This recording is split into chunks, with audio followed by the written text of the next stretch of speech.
Samsung J530 বা 32 J2 prime যে কোনো মডেলেরই হোক না কেন, পুরনো যে ফোনগুলো আছে নতুন একটা ট্রিকের মাধ্যমে খুব সহজে এফআরপি আনলক করতে পারবেন। যে কোনো একটা সিম লাগিয়ে নিন আর ওই সিমে অন্য একটা ফোন দিয়ে সিম লক করতে হবে। সিম লক করার পর এখানে ইমার্জেন্সিতে যেতে হবে। ইমার্জেন্সিতে যে এইখানে ডায়াল করতে হবে *0*#।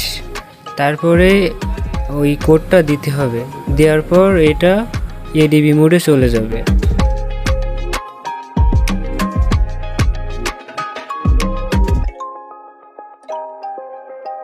এইবার চলে আসতে হবে আনলক টুলে। এখানে দেখতে পাচ্ছেন এফআরপি 2023, এটা সিলেক্ট করে ওল্ড সিলেক্ট করে ইউএসবি লাগাতে হবে।